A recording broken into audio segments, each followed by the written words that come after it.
به نام خدا. سلام دوستان. اولین بحثی که برای آموزش فیلمنامه نویسی دنبال میکنیم بحث داستان هست. داستان یک تعریف کلی از فیلمنامه نویسی و هنرهای مشابه اون مثل داستان نویسی تو ادبیات داستانی و نمایشنامه نویسی ارائه میکنه. در واقع داستان بنیان تمام هنرهاست، به خصوص هنرهای زمانمند، هنرهایی که در طول زمان جاری هستند، مثل سینما، مثل تئاتر، مثل رقص، مثل موسیقی و همینطور ادبیات داستانی. داستان یک تاریخچه خیلی طولانی داره، میشه گفت به قدمت حیات انسان. من همیشه به این فکر میکردم که نقاشی هایی که توی غارها هست شکل داستانی داره، یعنی یک لحظه رو نشون میده. یک نقاشی ابتدایی فرضاً از شکار یک گاو توسط یک نفر، ما چطور شکل داستانی بهش میدیم؟ ما با در نظر گرفتن ما قبل و ما بعد این لحظه بهش شکل داستانی میدیم. یعنی تصور میکنیم آدمی بعد از مشکلات خیلی زیادی، روزهای زیادی جستجو و تحمل گرسنگی خودش و خانوادهش، یک شکار پیدا کرده و اینو شکار کرده. پس داستان قبل از اون واقع میشه و لحظه شکاریست و این براش یک جشنه. یا داستان رو بعد از اون قرار میدیم. فرض میکنیم یک نفر با همین پیشینه یا بدبن با لحظه شکار میبینیمش و بعد ادامه داستان که این شکار رو داره میبره برای خانواده و کسانی که اونها هم گرسنه هستن بهش حمله میکنن و این شکار رو ازش میگیرن. پس داستان بعد از اون لحظه ادامه پیدا میکنه یا در هر دو وضع، هم ما قبل و هم ما بعدش، برای شکل داستانی داره. تصویری روی گوشی ها اومده بود که یک بچه‌ای رو در جنگ داخلی سوریه نشون میداد. دختر بچه کوچولی بود و دوربین عکاس وقتی روبرو اون قرار میگیره که ازش عکس بگیره، دختر بچه دستاشو برده بالا و ترسیده به حساب اینکه این یک اسلحه است. این داستان نیست، این حتما داستانه. ما قبلش رو تصور میکنیم چه به این بچه گذشته که دوربین رو اسلحه میبینه و چه گذرونده. داستان ها میتونن از یک لحظه تا یک گستره خیلی وسیعی رو شامل بشن. قدمت داستان به همین شکلی است که گفتم و همینطور بعد به شکل‌های مختلف ادامه پیدا کرده. آواها آمدن و شکل داستانی گرفتن. حرکات بدنی آمدن و شکل داستانی گرفتن. موسیقی و رقص پدید اومد و همینطور شکل‌های مختلف داستانی دیگه. الان که نگاه می‌کنیم حتی یک تصویر ثابت، حتی یک سازه معماری داستان میگه، شکلی از فضا رو تصویر میکنه که ما بر اساس اون یک داستان تصور میکنیم. داستان برای چی انقدر ضروری بوده؟ برای چی انسان انقدر درگیر داستانگویی بوده؟ ما با داستانگویی چه میکنیم؟ ما با داستانگویی چند کار انجام میدیم. یکی این که ایجاد ارتباط میکنیم، انتقال اندیشه و احساس به دیگری توسط داستان. این توسط داستان اتفاق میفته. و دیگری که جستجوی معنا میکنیم که کار بنیادی داستانگویی است. جستجوی معنا به این صورت که تعابیری هست از زندگی رو بعضیا سرشار از حادثه میدونن و بعضیا برآمده از اتفاقاتی که ناشی از اراده ماست. به هر تقدیر زندگی دارای حوادثی است، یعنی حوادثی که غیر قابل پیش بینی است، مثل یک تصادف، مثل موفق نشدن در یک کنکور یا مثل موفق شدن در یک کنکور. ما توی این مقاطع در بعضی از موارد یا در بسیاری از موارد تصمیم گیرنده نیستیم. شرایط ایجاد موقعیت میکنه و ما تابع اون شرایط میشیم. در داستان این اتفاق نمیفته. در داستان ما جهان داستان رو انتخاب میکنیم از شروع تا پایان. و این از شروع تا پایان یعنی این که تعیین میکنیم علیرغم تمام حوادثی که هست، قهرمان داستان به نتیجه برسه یا به نتیجه نرسه در نقطه پایانی. بنابراین انتقال و انتخاب معناست. کارکرد اساسی داستان انتخاب و انتقال معناست، جستجوی معناست. معنا چیست؟ معنا تعبیری است که ما از حقیقت داریم در مورد هر چیزی. وقتی براش معنا قائل میشیم تعبیری از حقیقت داریم. جستجوی حقیقت کارکرد اساسی داستانه و همینطور ارتباط با مخاطب، انتقال اندیشه، انتقال مفهوم. البته وجه سرگرمی هم در داستان هست، چون ما رو وارد فضای خیالی میکنه. تو این فضای خیالی اون جوری که زندگی رو دلمون میخواد میبینیم. به عبارت دیگه داستان بیان ایدئال های ماست، داستان بیان زندگی نزیسته ماست، داستان بیان امیدها، واهمه ها، آرزوها، ترسها، خوشبختیها، رنجها و تمامی حالاتی است که ما تجربه میکنیم. زبان داستان متنوع هست به حسب نوع هنر یا نوع استفاده‌ای که از داستان میشه.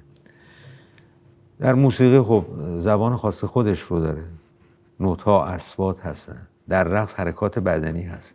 در ادبیات، اهم از ادبیات نمایشی و ادبیات داستانی، کلمات هستند و همینطور ابزارهای مختلف. تو نقالی داستانگویی است، پرده‌خوانی داستانگویی است، تعزیه داستانگویی است، نمایش تخت حوض داستانگویی است. همه این اشکال تلاشی دارند برای گفتن یک داستان، داستانی که جستجوی حقیقت هست. شکل‌های داستانگویی اونقدر متفاوته که حتی ما بهش توجه نداریم. در خیلی از موارد یک مهمونی رو می‌خوایم تصویر کنیم که گذروندیم. توی اون مهمونی تعریف می‌کنیم که اینجوری بود، دوستان دور هم جمع شدیم، داشتیم فیلمی رو تماشا می‌کردیم، فرزند رضا عصبی بود و تلخ بود و مهمونی رو با هم ریخت. حتی فلاش بک هم می‌زنیم، میگیم رضا از وقتی که وارد مهمونی شد عصبی بود. یعنی فلاش بک. یعنی ما یک میهمانی رو به صورت داستان تعریف می‌کنیم. دقت کردین به انتقال مطالب تو اخبار؟ شکل داستانی داره. یعنی گوینده خبر گزارشی که داره میگه به شکل داستانی میگه، ولو با تقدم و تأخر در هم ریخته به ضرورت گزارش یا به ضرورت پخش خبر، ولی برای شکل داستانی داره. اونقدر در زندگی ما رسوخ داره داستانگویی. چیزی رو که بچه‌ای که پدرش میاد منزل و چیزی رو میخواد براش تعریف کنه به صورت داستان میگه. باید فکر کرد به این همه حضور و نفوذ داستان تو زندگی ما. حالا رسیدیم به فیلمنامه، شکل غایی داستانگویی. من میگم شکل غایی داستانگویی به جهت اینکه سینما برخوردار از تقریباً همه هنرهاست، از تصویر و صدا و موسیقی و خیلی چیز دیگه، معماری، تمامی فضاهایی که توی فیلم میبینیم همه شکل‌های مختلفی از بیان هنری هستن. در تلفیق اینها سینما شروع میکنه به داستانگویی. بنابراین شکلی است تکامل یافته، شکلی است منسجم، شکلی است که شاید هدف غایی داستانگویی رو برآورده میکنه. دنبال جنگ با تئاتر و ادبیات داستانی نیستم، دارم کارکرد رو اشاره میکنم. کارکرد سینما به جهت قدرت تنوع و تکثرش هم در تولید، هم در پخش و هم در عرضه به مخاطب اونقدر متفاوت هست، اونقدر میتونه به طور همزمان جاهای مختلف، آدمهای مختلف رو مخاطب قرار بده که قابل قیاس با هیچ هنری نیست. به خصوص الان که فضای مجازی امکانات وسیع‌تری رو برای داستانگویی در اختیار گذاشته. این هم شکلی از داستانگویی تصویری است. کشمکش‌های ما جوهره داستانگویی است. یعنی ما بر اساس کشمکش‌های درونیمون شکل‌هایی از داستان رو طراحی می‌کنیم. در داستانگویی چه راه‌هایی و چه ابزارهایی کارآمد هست؟ از مهمترین ابزارهای مفید و کارآمد در داستانگویی استفاده از کهن‌الگوست. کهن‌الگوها جستجوی حقیقت هستند.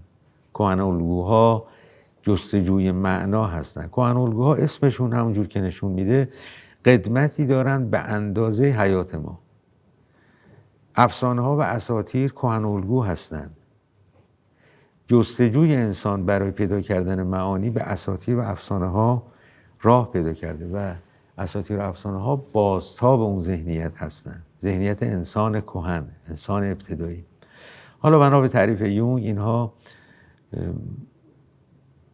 به ما انتقال پیدا میکنن، ما با اونها به دنیا میاییم. مفاهیم ازلی و ابدی، مفاهیمی که نمودارهاش رو توی زندگی میبینیم. من با یک مثال بگم. وقتی شما در داستانی ترس رو تصویر میکنید یا در انتقال کلامی مستقیم ترس رو تصویر میکنید، اگر این تصویر کاملی باشه، آدمی هم که اون ور دنیا نشسته، تو آفریقا، تو آمریکای لاتین، تو آسیای دور نشسته، اون معنی رو درک میکنه.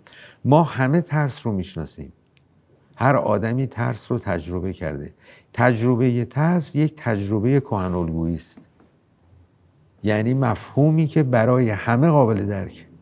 امید همینطوره، عشق همینطوره، شجاعت همینطوره، ترس و امثال هم. اینها نمودارهایی هستند از تعابیر کهن‌الگویی. جستجوی اینها یک دغدغه همیشگی انسان بوده. ما در داستانگویی از کهن‌الگو استفاده میکنیم. چرا؟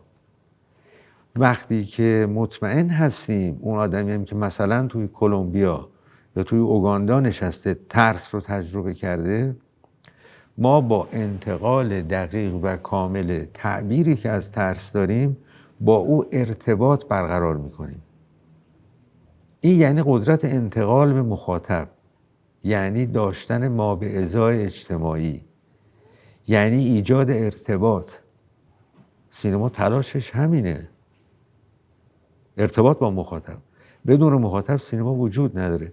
انتقال به مخاطب مهمترین کاری است که سینما در تلاش است انجام بده. خب داستان مهمترین ابزار ماست. البته تمام امکانات فنی سینما در خدمت گفتن این داستان قرار میگیرن، ولی به هر حال همه در خدمت انتقال یک داستان هستن. داستانی که اگر از تعابیر کهن‌الگویی، مفاهیم کهن‌الگویی درش استفاده بشه، قطعاً قدرت انتقال بالاتری داره.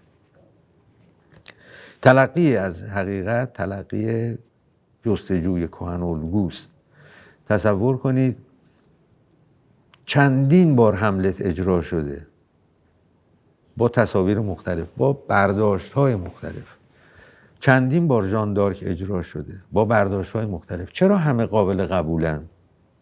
چون هر کدوم به زعم اون نویسنده یا اون کارگردان یا اون اجرا کننده تعبیر او هست از حقیقت شخصیت هملت، از حقیقت شخصیت ژان دارک و امثال هم خیلی زیادن.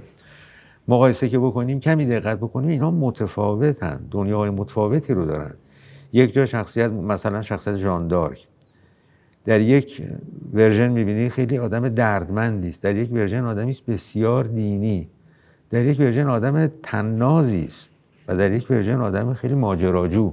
مثلا نسخه آمریکاییشو که در نظر میگیریم، آدم ماجراجو به این معنا، نه به معنای سطحی انگاشتن شخصیت، به معنای اصرار او بر ورود به کشمکش. این تعابیر چرا همه قابل قبول هستن؟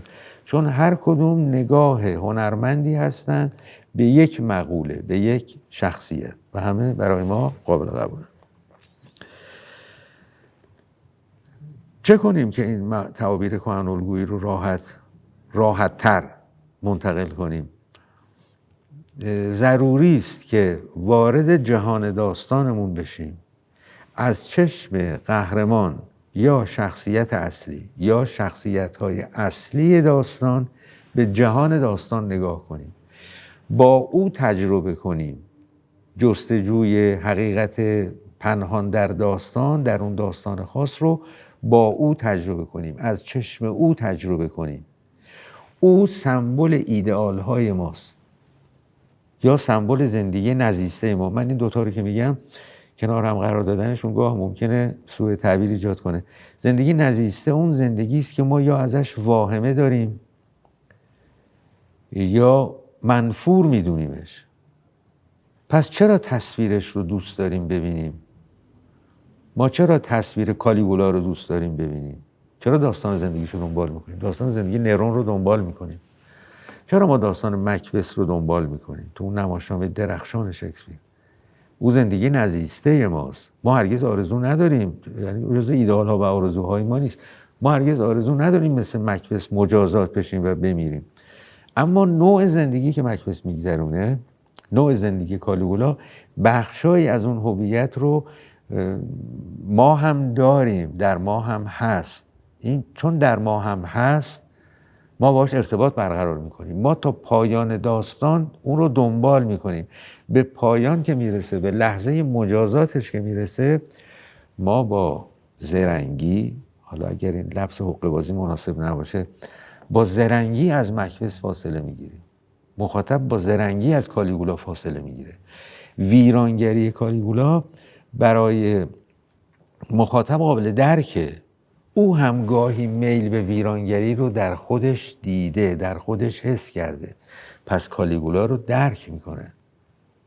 اما اونجا که کالیگولا قرار مجازات بشه، ما ازش فاصله، ما از اودیپ فاصله میگیریم، ما از قهرمان حماسی آنتیگون فاصله میگیریم. زمان مقابله و روبرو شدنشون با سرنوشت. جمله معروف مکبث که فردا و فردا و فردا همه اندیشه من از آن فرداست، درست اون جایی است که ما از مکبث فاصله میگیریم و سرنوشت او رو نظاره میکنیم، که اون تعریف معروف کاتارسیس، تزکیه نفس، اونجا برای مخاطب اتفاق میفته. ما ارتباط برقرار میکنیم با شخصیت‌ها، از درون چشم اونها باید جهان داستان رو ببینیم و تا پایان داستان با قهرمان، با پیشبرنده داستان همقدم و همسو باشیم. خیلی وارد نگاه یونگ به کهن‌الگو نشیم، برای اینکه اونقدر گسترده است که بحث بسیار مفصلی می‌طلبه، ولی واقعا در این حد نیاز هست که بهش اشاره بشه. کهن‌الگو برآمده از ناخودآگاهه. ناخودآگاه بخش عظیم وجود ماست. البته که ما به طور خودآگاه ازش بیخبریم، ولی در ما هست و در ما جاری است. من در همین حد میخوام اشاره بکنم که کهن‌الگو برآمده از ناخودآگاهه، برآمده از بخش عظیم و عمیق روان ما. به همین خاطره که چون در تمام انسان ها هست این ناخودآگاه جمعی در همه هست، ذخیره است همگانی و بیدریغ برای همه افراد انسان. وقتی که از کهن‌الگو استفاده میکنیم و داستان رو میگیم، قطعاً با ناخودآگاه مخاطب ارتباط برقرار میکنیم. او هم درکی از ناخودآگاه نسبت به داستان خواهد داشت. این نحوه انتقال و نحوه ارتباط کاملترین شکل داستانگویی است. به نمونه تعزیه دقت کنیم. تعزیه از شور و هیجان خاصی برخوردار است و به جهت آشنایی مخاطب با مفاهیم درون تعزیه، این همسویی و همقدمی به شکلی ایجاد میشه که واکنش عاطفی واکنش بسیار نیرومندی است. این یعنی قدرت انتقال، یعنی برخورداری تعزیه از تعابیر کهن‌الگویی، برخورداری تعزیه از مفاهیمی که برای مخاطب به شدت آشناست. طی سالها، دهه‌ها و بسیار زمان طولانی با این مفاهیم عقد شده، نشست کرده در ذهن. انتقال مطلب به این صورت مهمترین کاری است که ما در قدرت داستانگویی جستجو می‌کنیم. خب دوستان، به پایان این بحث رسیدیم. تا برنامه بعد و بحث بعد با شما خداحافظی می‌کنم.